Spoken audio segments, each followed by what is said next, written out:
L'exemple de l'Holocauste offert par Saül, rapporté dans 1 Samuel 13, 8, 14, peut nous servir d'avertissement. Il offrit lui-même l'Holocauste au moins pour 3 raisons. Tout d'abord, il voyait que le peuple se dispersait loin de lui.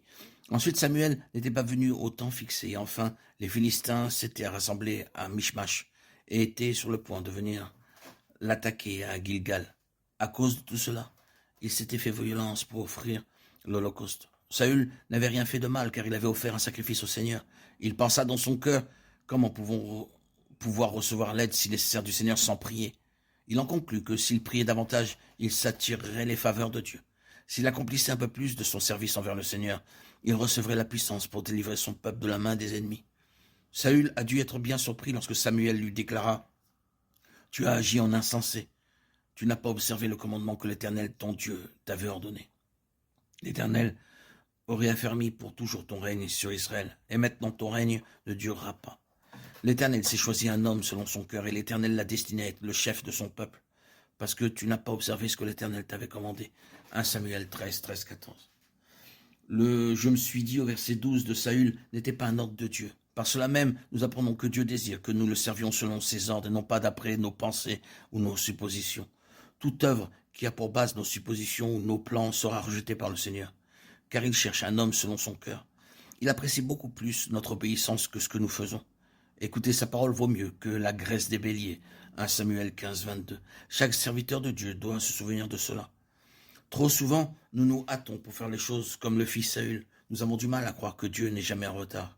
Nous ne sommes pas capables d'attendre son heure. Nous ne voyons que notre besoin, les circonstances, et nous négligeons d'attendre l'heure de Dieu. C'est ainsi que nous faisons ce que le Seigneur ne nous a pas ordonné. Nous savons que Saül fut rejeté par Dieu, parce qu'il avait été trop zélé, trop impatient d'offrir le sacrifice et trop hâtif dans la prière. Les raisons qui l'ont poussé à agir étaient nombreuses et variées. Toutefois, Dieu, pendant ce temps-là, avait trouvé un homme selon son cœur, et il l'avait désigné comme roi sur son peuple.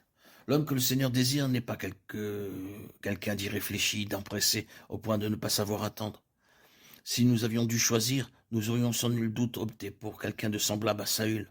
N'était-il pas un homme hors de l'ordinaire? Il dépassait de la tête tout le peuple. Cependant, Dieu ne cherchait pas un homme hors du commun, mais un homme selon son propre cœur.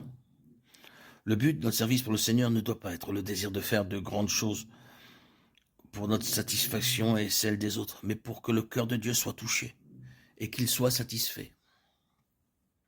Ce sont uniquement des gens comme cela que Dieu pourra utiliser. Il cherche de tels hommes. Tu as agi en insensé, tu n'as pas observé le commandement que l'Éternel, ton Dieu, t'avait ordonné.